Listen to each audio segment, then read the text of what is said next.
네, 여러분 안녕하십니까. 인간행동과 사회환경 제4장 유아기 강의를 시작하도록 하겠습니다. 우리가 앞서 대화기와 영아기에 대해서 공부를 했고 또 유아기의 발달 단계는 어떤 특징들을 가지고 있는지에 대해서 공부를 해보도록 하겠습니다. 많은 학자들이 인생 초년기, 그 인생의 전반부, 특별히 이제 태아기라든지 영아기 또 이게 유아기까지를 굉장히 중요하게 생각을 했습니다. 그래서 많은 심리 치료를 하신 분들도 이렇게 5세 이하 이전에 초등학교 이전에 어떤 그 힘이 없고 연약할 때에 경험한 것이 평생을 좌우한다. 그래서 이제 정신 역동적 측면에서의 어릴 적 경험이 그다음에 성인기에 있어서 많은 사람들에게 굉장히 중요한 어떤 영향을 미친다 이렇게 주장을 많이 했는데 그래서 이제 어떤 그 어릴 적에 특별히 이제 유아기나 영아기에 그 어떤 사회복지적 접근이 굉장히 중요한 특징들이 있는데 어떠한 그 중요한 발달 과업들을 거치고 있는지에 대해서 상세히 한번 알아보도록 하겠습니다. 한번 내용들을 한번 볼까요? 예, 자, 그 보통 그 앞서 했던 것처럼 이 3에서 6세 사이를 설명드렸던 것처럼 유아기로 우리가 이야기를 하는데 이 유아기에서도 앞서서 설명했던 것처럼 이렇게 그 신체 발달 또는 뭐 인지, 언어, 정서, 사회성, 사회복지 실전의 관점 영역으로 크게 나누고 있다는 거 여러분들이 이해를 하시면 좋을 것 같습니다. 그래서 이제 인간의 발달이라는 것이 한 부분뿐만 아니라 여러 부분이 같이 발달한다는 건 앞에 부분에서도 강조한 바 있죠. 그래서 이렇게 이제 그 신체적 특징들을 보면 영아기에 비해서 그 성장 속도가 다소 느리지만 신체가 전체적으로 균형을 잡아가는 그 시기고 신체의 모습은 신체에서 머리가 차지하는 비율이 적어져서 성인의 모습과 비슷해지고 턱이 커지고 목이 길어지면서 몸통과 팔다리가 길어지고 복부 근육이 발달하는 시기가 바로 이 시기다. 예. 그 다음에 이제 운동 기능도 상당히 발달해. 이게 아이들 그때 이때 이제 우리가 뭐 사고도 많이 나고 그러지 않습니까? 그래서 근육의 발달과 신경계통의 점차적으로 성숙으로 운동 기술이 상당히 발달하고 운동 형태의 발달은 어떤 행위를 수행할 때 형성되는 일련의 기본적인 움직임인데 특별히 움직임의 정확성과 속도를 포함하는 어떤 개념이라든지 특별히 이제 대소변의 통제, 신경과 근육의 성숙과 관련해 가지고 4세, 5세 때 이제 그 학문기 때 서로 대소변을 좀 잘 가리는 그런 시기가 이런 시기 되죠. 자, 그 다음에 이제 특별히 아까 운동 기능이 갑자기 발달하다 보니까 이렇게 이제 유아는 그 아직 그 주변 환경에 대한 이해력이 부족해서 위험한 상황을 제대로 인지하지 못하고 부모가 뭐 영아기 때보다도 감독을 소홀히 하는 경향이 있어서 안전사고의 위험에 큰 부분이 이 부분이다 하는 것들을 우리가 조금 알 수가 있겠죠. 그래서 이제 이때 자주 일어나는 안전사고는 교통사고라든지 화상, 또 익사사고, 낙산사고, 지식사고, 감전사고 이런 부분들이 사고가 주로 일어난다는 거 우리 이때 특별히 안전사고를 좀 주의해야 되겠죠. 그 다음에 이제 대대적으로 지각이 발달하는데 감각기관을 통해 들어온 자극을 인지하는 정신적 과정이 지각인데 특별히 이제 주의집중력 및 지각 변별력과 같은 지각 능력이 발달하고 또 어떤 자극을 부분적으로 지각하는 단계를 벗어나서 전체적으로 지각할 수 있게 되며 시간 지각, 공간 지각, 또 형태 지각 등 점차 발달하게 된다. 그래서 지각이라는 것은 굉장히 중요한 측면들이 있습니다. 사물을 어떻게 인지하느냐.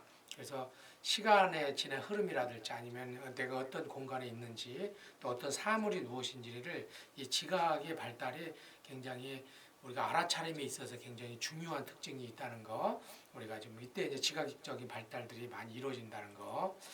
그 다음에 이제 기억력이 이제 대대적으로 발달하는데 기억이라는 것은 인간의 학습에서 매우 중요한 요인이죠. 그래서 경험한 내용을 머릿속에 저장했다가 필요할 때 꺼내 사용하는 또 인지 과정인데 기억의 세 가지 과정이 있습니다. 그래서 이제 부호와 저장, 인출이 있는데 예를 들어서 이제 부호화라는 것은 우리가 어떤 그 외부로부터 자극을 청각적 자극과 시각적 자극, 촉각적 자극들 있잖아요. 근데 이것을 이것을 이제 언어적으로 그것을 언어적으로 청각적으로 기억할 것인가 아니면 시각적으로 적할 것인가, 예, 이렇게 정해집니다. 그래서 우리가 이제 앞에 있는 사물이나 들은 내용들을 사진을 찍듯이 녹음하듯이 이렇게 탁 하는 것이 아니고 우리 속에 이렇게 이제 시각적으로나 청각적으로 이제 부호화해서 하고 그것이 이제 인코딩 돼가지고 저장이 잘 됐다가 그 다음에 이제 그 저장된 내용들이 이제 이렇게 좀 그 나중에 필요할 때 잘 나올 수 있도록 하는 그러한 기억의 세 가지 과정이 있는데, 그러니까 이제 우리가 기억이라는 것은 저장도 잘해야 되겠고 잘 나올 수 있도록 만들어둬야 돼요. 근데 이제 그 인출이라는 것은 내가 필요할 때 내가 어떤 시험이라든지 이런 것을 봤을 때 그 내용을 시험을 잘 풀어야 되잖아요. 그런데 이것이 시험이 잘 안 풀어지는 경우가 있어요. 예를 들어서 내가 아침 9시에 주로 수학 공부를 했어요. 그러면은 나중에 인출할 때, 그걸 시험 공부를 할 때 아침에 공부하면 잘 돼요. 어떤 사람이 연구를 했는데 수중에서 이렇게 어떤 단어를 암기했어요. 그리고 나서 이제 나중에 시험 볼 때 수중에서 암기한 내용을 수중 밖에서 검사하는 경우하고 그 다음에 이제 수중 밖에서 검사하는 경우하고 살펴보니까 수중 밖에서 검사하는 경우가 수중 밖에서 검사하는 경우가 보다는 수중 안에서 검사하는 경우가 저기가 더 잘 이렇게 기억력이 좋다고 그래요. 그래서 우리가 인출의 환경, 공부하는 환경이 나중에 시험 보는 환경과 관련이 돼 있어요. 왜냐하면 거기에 인출의 단서가 있기 때문에. 그래서 이게 정보를 꺼내는 것들도 굉장히 중요한 측면이 있습니다. 그래서 이제 여기서 이제 부호화를 더 자세히 해보면 환경 속에서 여러 가지 정보를 감각기관을 통해 부호로 전환하는 과정이다. 저장은 부호화된 정보를 머릿속에 보호하는 과정이고 인출은 저장된 정보를 꺼내야 사용하는 과정이다. 그러니까 저장이 잘 되려고 그러면 실은 어떤 그 사물에 대해서 주의 집중을 잘 해야 돼요. 그래서 일정 부분에 주의력이 줘야만이 기억에 들어가는데 공부를 하는데 저장이 잘 안 되는 경우가 있어요. 그때 같은 경우에는 주의가 산만한다든지 그래서 어떤 것이 집중하지 못하는 경우에는 이게 좀 나중에 이렇게 좀 저기가 생기거든요. 그 인출이 잘 안 되거든요. 그래서 이제 기억의 발달도 상당히 많이 이루어지고 있다는 거. 그 다음에 이제 이때 당시의 기억은 뭐 기억의 종류를 여러 종류로 나눕니다. 인지 심리학에서는. 그래서 감각 기능, 단기 기억, 장기 기억 이렇게 나누기도 한데 감각 기억은 감각기관을 통해 외부로부터 들어온 정보를 감각기관 저장 장치에 저장했다가 빠르게 잊어버린 거. 그러니까 듣자마자 약 한 5초 정도 이렇게 있다가 하는 거죠. 그래서 금방 들었다가 금방 사라지는 기억이에요. 그러니까 대부분 이제 감각 기억으로 들어왔다가 단기 기억으로 넘어가야 돼요. 기억의 흔적이 약 15에서 20초 동안 남는 것으로 몇 개 정도밖에 저장하지 못한다. 그래서 이제 단기 기억으로 넘어갔다가 이 단기 기억에서 이것을 어떤 그 반복해서 생각해 본다든지 아니면은 내가 전에 익숙한 것과 관련해 가지고 한번 이렇게 익숙한 것 관련해 가지고 이렇게 그 연계시킨다든지 이랬을 경우에 이것이 다시 우리가 장기 기억으로 넘어간다. 그래서 장기 기억은 짧은 것은 몇 분밖에 기억되지 못하지만 어떤 정보는 일생 동안 기억할 수 있다는 거. 이런 것들을 기억하시면 좋겠습니다. 자, 그 다음에 이제 이때 이제 중요한 개념이 이제 여러 가지 개념이 발달하는데 주로 보존 개념이라는 것은 어떤 수, 양, 길이, 면적, 부피 등의 차례나 모양이 바뀌어도 그대로 그 뜻지를 유지하는 것을 이해하는 능력은 획득하지 못한다. 이 말이 무슨 말이냐면 예를 들어서 우리가 이제 우유를 긴 통에다 담는 거하고 넓적한 이렇게 접시에다가 담는 경우가 있어요. 근데 아이들은 이렇게 긴 통에다가 담으면 이렇게 막 높이 올라가잖아요. 그러니까 아이들의 입장에서는 그것이 그 높이 있는 것이 더 많은다고 생각해요. 그러니까 달리 이야기하면 뭐냐면은 이게 그러니까 이게 길이나 그러니까 모양이 달라져도 부피가 비슷하면은 양이 같다는 걸 이야기를 하지 못해. 넓게 접시에 얇게 깔리나 위로 관리하는 거나 갈려서 우유가 쌓이는 거 그건 비슷한데 그것 이해를 잘 못하는 거죠. 그래서 아직까지는 이 보존의 개념. 그래서 4세 5세 때 같은 경우에는 이렇게 아주 길쭉한 거에 더 넣어준다든지 그러면은 더 많은 걸로 생각을 하죠. 그런 것들이 바로 이렇게 보존 개념이 획득하지 못한 부분이다. 자, 분류화라는 것은 이게 분류하는 능력인데 예를 들어서 이제 이렇게 이제 부분과 전체에 대한 능력인데 이 중에서 서열하는 서로 다른 크기를 가진 물건을 차례차례대로 배열하는 능력은 유학이 획득하기 어려우며 구체적 조작기가 되어야 가능하다. 조금 더 나이가 먹어야 된다는 거죠. 수 개념 획득이 어려우나 대체로 6에서 7세가 되어 수 개념을 획득하게 되는 그런 시기에 되어진다. 그 다음에 사고가 이제 발달하는데 계속해서 발달하는데 이때 이제 중심적인 특징을 주고 있는 것들이 자아 중심적이에요. 이제 전조작적 사고라고 하는데 이 전조작적 사고의 두드러진 특징은 유아가 자신의 관점과 다른 사람의 관점을 규별할 수 없는 것, 다른 사람과 자신과 동일할 것이라고 생각하는 거예요. 그러니까 예를 들어서 부모하고 이렇게 통화를 하는데 아이가 지금 보고 있는 장면을 부모가 전화기상에서도 보고 있다고 생각하는 거예요. 그러니까 모든 것이 자기 중심적으로 자기가 보고 듣는 것을 상대방도 보고 듣는다 이렇게 생각하는 거죠. 자기 중심성인 거죠. 또 직관적 사고는 대상이나 상태가 갖는 여러 속성 중에서 가장 현저한 한 가지 지각적 속성에 의해 판단하는 유아의 중심화된 사고, 그러니까 앞에 있는 겉으로 드러나는 특징을 보고 어떤 사고하는 특징, 이때가 이제 유아기적 특징이다 이렇게 이야기를 할 수 있겠습니다.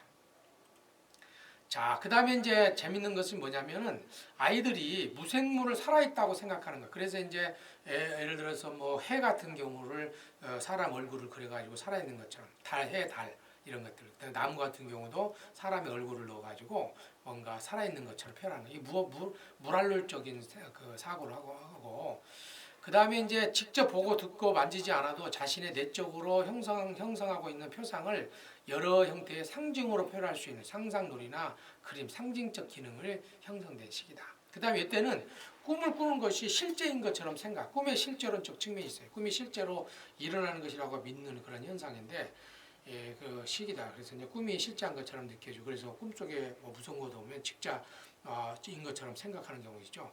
또 두뇌 발달이 급격하게 이때 어릴 적. 그래서 5세 사이에 이게 유아기 때 지금 유아기 때는 앞서 이야기한 것처럼 유아기 때의 그 인지 발달에 굉장히 중요한 특징이 있는 거죠. 이때 시기가. 그래서 다양한 자극 상황을 주어서 그 자극 상황에서 어떤 여러 가지 인지라든지 언어가 잘 발달될 수 있도록 하는 것이 이 시기에 굉장히 중요한 특징이 있다는 것. 자, 언어 발달은 타인의 말을 이해하는 능력이 급속하게 발달하고 어휘의 수와 문장의 길이가 놀랄 만큼 증가하여 기본적으로 의사소통이 가능해진다. 특징은 문장의 전문적인 언어로서 단순함 또는 단어의 의미를 과도하게 축소하거나 과도하게 확대하는 문법적으로 이해하는 것을 제대로 표현할 수 없는데 자신이 말한 내용을 확인하는 형식으로 다시 물어보는 확인, 부가음 문장을 많이 사용하고 예를 가진 규칙을 이해하지 못하고 규칙을 과다하게 적용하기도 한다. 그래서 언어가 굉장히 발달한 시기죠. 자, 그 다음에 이제 이때 언어 발달의 결정적 시기는 대개 2세부터 사춘기까지인데 언어 발달에 대해서 다양한 사람들이 이제 여러 가지 이론들을 주장을 하고 있는데 스키너의 조작적 조건 이론에서는 언어는 다른 모든 행동과 마찬가지로 강화에 의해서 학습된다. 그러니까 어떤 아이들이 사용하는 언어에 대해서 부모님이 어떻게 보상하고 칭찬해 주냐에 따라서 언어가 발달한다 이렇게 보는 거죠. 반주라의 학습 이론에서는 언어는 부모나 가족과 같은 다른 사람들이 말하는 것을 듣고 그대로 모방하는 과정에서 생긴다. 반두라의 이론에서 본다 그러면 그래서 이제 주변에 언니 오빠라든지 말을 잘하는 사람이 있으면 그걸 보고 따라할 수 있다는 거죠.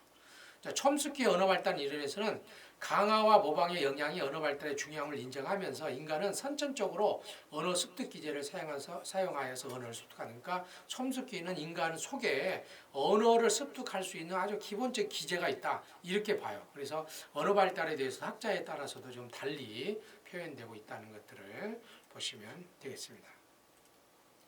자, 이때 이제 정서는 두드러진 특징은 뭐냐면 주로 이제 정서 분화가 두드러지게 나타나는 대체로 5세경의 성인의 전서와 거의 동일하게 발달한다. 뭐 지속 시간이 굉장히 짧고 그렇지만 아주 강하고 폭발적이고 또 변화하기 쉽고 자주 나타난다. 정서 발달의 기본적 유형을 보니까 공포라든지 분노, 질투, 애정, 호기심, 기쁨 등 이런 것들이 주로 나타나기도 하고 그 다음에 이때 이제 자아가 많이 커지잖아요. 그래서 자아에 대해 자아가 발달한 시기인데 보면은 2세 이후에 어머니와 격리에서 심한 불안을 보이지 않으며 자기의 몸을 하나의 독립체로 인식할 수 있고 스스로 조절할 수 있다는 사실을 알게 된다. 그래서 이제 애착행동 앞서가는 이제 애착행동이 벗어나는 거죠. 3세경에서는 자신의 몸에 관심을 가지고 다른 사람의 것과 비교해서 차이점을 알게 되고 4, 5에서는 성적 관심을 나타나는 시다. 이렇게. 그다음에 이제 그래서 그 유아는 자율성, 성취감 및 자존심을 기초로 하여서 자기 스스로 자신에 대한 생각하는 이미지인 자아 개념을 굉장히 발달을 시키고 그래서 유아는 도덕적 행동에 대한 초보적 개념으로 아직은 도덕적 수준이 그렇게 발달하지 못한 시기다라고 볼 수 있겠습니다. 이 대인관계도 이때 시기에 굉장히 중요한 측면이 있겠습니다. 그래서 이제 자녀에 대한 부모의 양육 태도에 따라서 아이들의 이제 성격이나 대인관계가 달라지는데 형제 관계는 유아의 성격 형성과의 관계가 중심이 되고 유아에게 행동이나 갈등, 협동, 경쟁 등을 배우게 하는 원천으로 출생 순위, 성별, 연령차에 따라 다르게 나타난다. 예, 여가 제가 좀 잘못 읽었는데 앞에서 자녀에 대한 태도와 유아의 성격 형성과 요걸 한 문장이네. 그래서 이제 자녀에 대한 부모의 양육 태도가 유아의 성격 형성과 관계에 굉장히 중요하다. 달리 이야기는 뭐냐면은 부모의 양육 태도에 따라서 아이의 성격이 그래서 수용적으로 키우느냐, 아주 거부적으로 키우느냐에 따라서 아이의 성격이 달라질 수 있다는 거죠. 형제 관계 같은 경우는 아까 이제 갈등이나 협동, 경쟁 등을 배울 수 있는. 그래서 출생 순위라든지 성별 연령에 따라서 조금 다르게 나타나고 또래 관계도 굉장히 중요한데 유아에게 인지적, 정서적, 사회적 발달에 영향을 미치게 되며 유아의 사회화의 과정에서 강화, 제공자, 모델, 표준 등을 역할한다. 그래서 내가 어울리는 또래 아이들과 아이들에게 영향을 주기도 하고 영향을 받는 시기다. 이렇게 보시면 되겠습니다. 자, 이때 시기가 굉장히 놀이가 굉장히 중요한데 유아의 생활은 놀이의 연속이라고 할 만큼 중요하며 이것을 통해 여러 가지를 배우고 사회생활. 그래서 잘 노는 아이가 그래서 이제 잘 노는 아이가 이제 이렇게 성격이나 대인관계가 좋은 것이죠. 근데 놀이에 대한 그간의 연구를 보니까요, 이렇게 한간 놀이 단계에서 혼자 놀이 단계, 방간제 곁에서 지켜보고 있다가 서로 섞이지 않고 놀다가 연합해서 놀다가 협동하는 놀이 쪽으로 발달합니다. 그래서 아이들이 노는 형태를 보면 이 중에 하나 있는 거죠. 겉에 도느냐, 혼자 노느냐, 또는 이제 놀긴 하는데 서로 섞이지 않느냐, 또 연합해서 노느냐, 서로 적극적으로 협조해서 노느냐 이런 것들이 달리 볼 수 있는 거죠. 또 연령에 따라 놀이의 특징이 굉장히 좀 달라질 수 있다는 거 보시면 되겠습니다.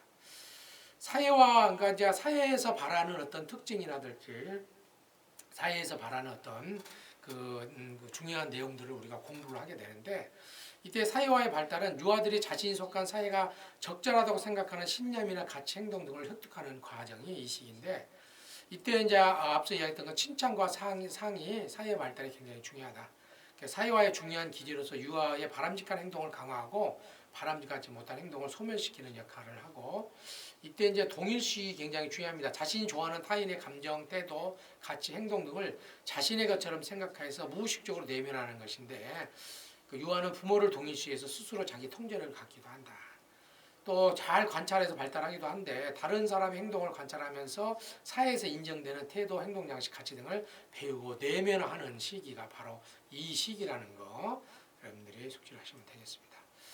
자, 사회복지 실천에서 중요하게 생각하는 것이 아까 이제 언어 발달이 중요한 시기인데 이때 아까 부모로부터 어떤 언어 발달, 부모나 아니면 형제자매로부터 발달할 수 있는 모델링이 적다든지 혼자 있는 시간이 많다 이러면 이제 또는 어떤 선천적인 이유로 인해서 어떤 장애가 생길 수 있겠죠. 이런 부분들을 한번 보면 유아기의 유전적, 심리적, 정서적, 사회적 요인들로 인해서 정상적인 언어 발달이 이루어지지 못한 상태인데 원인은 아까 말씀드렸던 것처럼 적절한 언어 모델이 부족하다든지 지나치게 언어 모델이 많거나 과잉보호에 의해서 언어를 사용할 필요성이 적은 거예요. 알아서 다 해줘 버려요. 그냥 아이들 눈치. 그러니까 너무 식구가 많아가지고 그냥 말이 필요 없이 그냥 알아서 해줘 버린다든지 이런 것도 되는 거죠. 또 지배적이고 엄격한 통제를 가하거나 유아의 언어에 지나치게 간섭한 경우에도 언어 발달이 잘 안 된다. 유아가 정상적으로 언어 발달을 이룰 수 있도록 심리 정서적 안정을 갖게 하며 언어 발달을 촉진할 수 있는 적절하고 자극적인 환경을 제공해 줘야 돼요. 다양한 어떤 언어 정서 또는 어떤 신체적, 청각적, 시각적 좋은 환경들을 계속해서 마련해 주는 것이 굉장히 중요한 특징이 있다는 거 중요합니다. 자, 이때 이제 수면 장애도 굉장히 중요하게 부각된 내용들인데 유아들이 수면 공포와 악몽으로 인해서 빈번하면서도 지속적으로 수면에 방해를 받게 되고 5세 미만의 유아에게 빈번히 나타나는 현상으로 크게 문제되지 않지만 심각하게 지속적으로 나타나게 되면 불안, 공포 등과 같은 정서적 문제가 발전하게 된다. 그래서 유아가 무의식적으로 두려움, 불안, 적개심, 원망 등을 갖지 않도록 심리적, 정서적 안정을 느낄 수 있는 환경을 조성해 주는 것이 굉장히 중요한 특징이 있겠습니다. 자, 그래서 한번 이렇게 여기까지 지금 이제 말씀을 좀 드렸고요. 잠깐만요. 여기가 사였습니다. 됐네요. 참, 그다음에 이제 야뇌증, 야뇌증 보면은 유아기에 나타나는 보편적 기능 장애로 반복적으로 변이가 발생하면 야뇌증. 그러니까 이때 이제 오줌을 잘 못 가는 시기잖아요. 여러 가지 요인이 있겠죠. 생리적 요인으로 방광 근육이 미성숙이나 방광이나 요도가 이상하다든지, 심리적 요인으로 부모의 애정과 관심을 끌기 위한 욕구의 표현이라든지, 부모에 대한 적개심을 표출한다든지 이런 것들. 유아기에 보편적으로 나타날 수 있으며 심각한 장애가 아니므로 배뇌를 한 유아를 비난하거나 처벌하지 않도록 하는 것이 따뜻하게 받아주면서 한다는 게 굉장히 중요하다는 걸 이해하시면 되겠습니다. 자, 이렇게 그리고 자, 그래서 이제 우리가 이제 아까 그 영아기 이후에 3에서부터 6세 만이니까 이제 우리가 초등학교 가기 시기에 굉장히 언어 발달 또 아까 인지적 또 정서적 분야 사회적 발달. 그래서 이제 발달 이론가들은 이렇게 누적해서 이렇게 인간 행동이 발달하기 때문에 요 시기가 굉장히 또는 그 아동기라든지 내지는 또 성인기에도 굉장히 중요한 역할이 있다. 그리고 이제 많은 심리 치료를 하는 사람들이 그러니까 영아기라든지 이렇게 이때에 그 유아기의 행동들이 유아기의 삶들이 실은 굉장히 중요한 인생에서 중요한 측면이 있다 생각하면서 관심을 갖는 시기인데 우리가 조금 더 요 시기에 우리가 좀 더 사회복지적으로 어떤 관심을 가져야 되는지 조금 더 살펴보고 이제 문제가 생긴 이후에 발달할 것이 그래서 이제 꼭 보면요 우리가 아동기 초등학교 때 문제 있는 아동들은요 분명히 유아기 때부터 그 어떤 문제의 싹이 있습니다. 그래서 이때는 뭐 크게 없다고 생각하지 말고 미리부터 우리가 조금 예방적 차원에서 이때에 그래서 이제 어린이집이나 유치원에서의 사회복지적 관점에서 그다음에 가족적으로 보호 환경이 잘 안 된 가정이라든지 이런 데는 미리미리 사전에 예방을 관심을 가지고 서비스를 제공하는 것들이 굉장히 중요한 일이라는 것을 여러분들이 한번 숙지하시면 좋겠습니다. 자, 유아기 이 시간 이걸 마치도록 하겠습니다. 경청 시청해 주셔서 감사합니다.